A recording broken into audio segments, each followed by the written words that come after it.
So I've been doing this study on natural laws, and natural law is laws that come from nature, but since man is a rational animal, it's the laws that you can reasonably deduce that come from nature. And so a couple of them, self-defense, right to food and water, these are natural laws. Debt, the forgiveness of debt. If a person dies and they had a bunch of debt, natural law. So I've been trying to, figure out exactly what natural law is. Natural law is in the Declaration of Independence, right? Because of nature's laws and nature's God, we're allowed to overthrow the government and create our own government.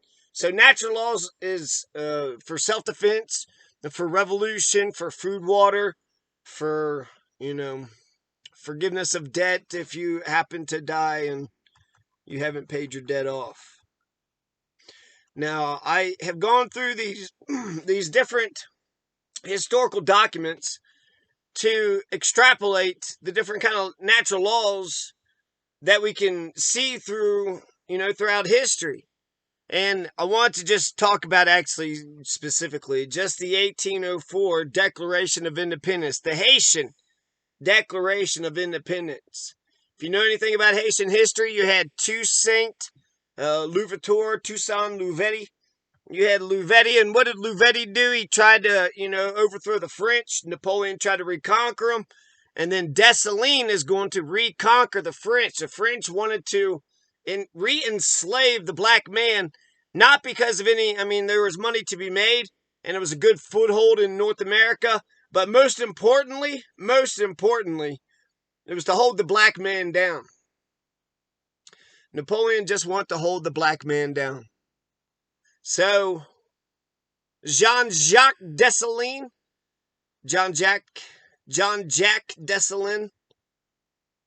he's going to pen a powerful rebuke of the French imperialists who had oppressed the Haitian people for so long. So give Jean-Jacques Dessalines victory or give him death. This 1804 Haitian Declaration of Independence is like Patrick Henry. Patrick Henry said that, give me liberty or give me death.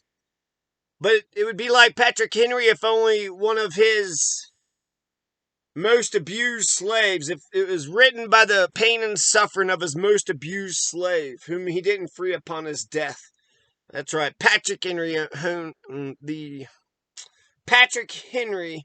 owned slaves, 67 black souls. That's how many souls Patrick Henry claimed to own on his deathbed in 1799. And that's who he passed it on to his inheritees. One clear natural law from Dessalines' 1804 Declaration of Independence is resistance to tyranny. And resistance to tyranny is obedience to God. It's incredible how the Haitian Revolution and the French Revolution both have the language of the American Revolution, but the Americans didn't support either one. The Americans didn't support the French Revolution, which was inspired by the American Revolution, and we didn't support the Haitian Revolution, which was inspired by the American and the French Revolution. So when you think about the three revolutions in the age of revolution, they get more and more revolutionary. America had a revolution, then France had a revolution, and then Haiti had a revolution. So I'm just going to read some quotes from the Declaration of Independence, and then, we'll see if we can figure out what natural laws come from this document. It is not enough to have expelled the barbarians who have bloodied our land for 2 centuries, begins the Declaration. It is not enough to have restrained those ever-evolving factions that one after another mock the specter of liberty that France dangled before you. We must, with one last act of national authority, forever assure the empire of liberty in the country of our birth. We must take any hope of re-enslaving us away from the inhuman government that for so long kept us in the most humiliating torpor. In the end, we must live independent or die. Independence or death. Let these sacred words unite us and be the signal of battle and of our reunion. The French name still haunts our land. Everything revives the memories of the cruelties of this barbarous people. Our laws, our habits, our towns. Everything still carries the stamp of the French. When will we tire of breathing the air that they breathe? What do we have in common with this nation of executioners? The difference between its cruelty and our patience? It's the difference between its cruelty and our patient moderation, its color and ours, the great seas that separate us, our avenging climate, all tell us plainly that they're not our brothers, and they never will be, and that if they find refuge among us, they will plot again to trouble and divide us.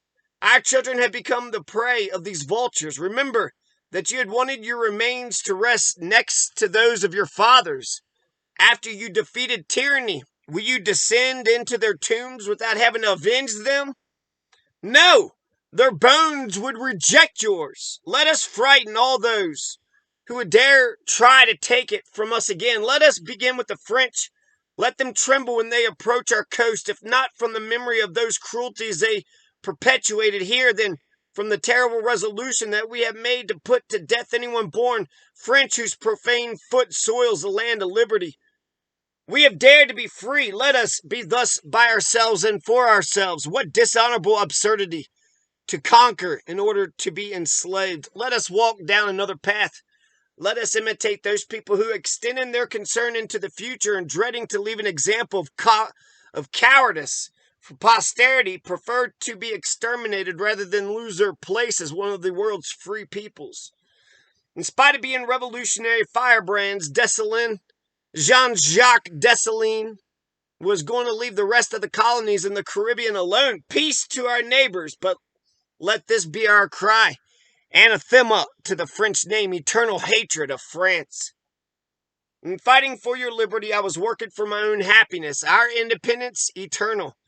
If there could exist among us a lukewarm heart, let him distance himself and tremble to take the oath which must unite us.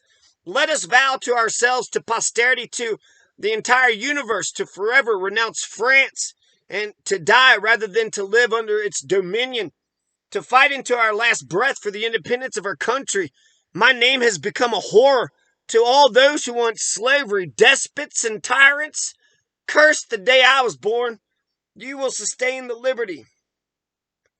My name has become a horror to all those who want slavery and despots and tyrants.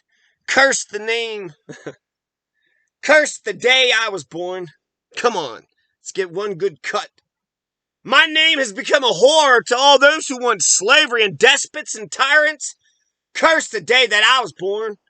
You will sustain the liberty that you cherish and support the leader who commands you. Therefore, vow before me to live free and independent and to prefer death to anything that will try to place you back in chains. Swear finally to pursue forever the traitors and enemies of your independence.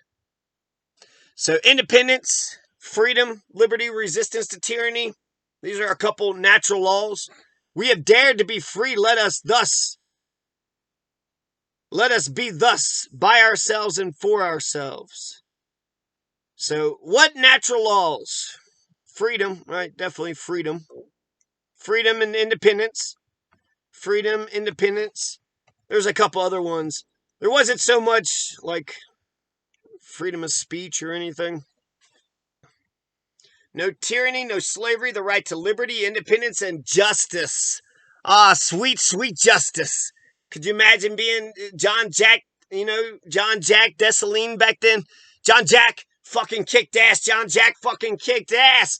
He picked up the gauntlet to St. Louverture, fell down. And Dessalines picked up the gauntlet. He picked up the torch and he carried it forward.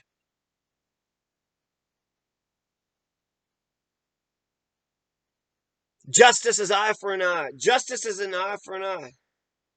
And enslaving the conqueror, enslaving and wiping out the conqueror, that's got to be sweet, delicious, poetic justice. Oh my God. One other thing I like about the Haitian Revolution is clearly, it's black versus white. The French were white and the Haitian slaves were a mixture of different African tribes.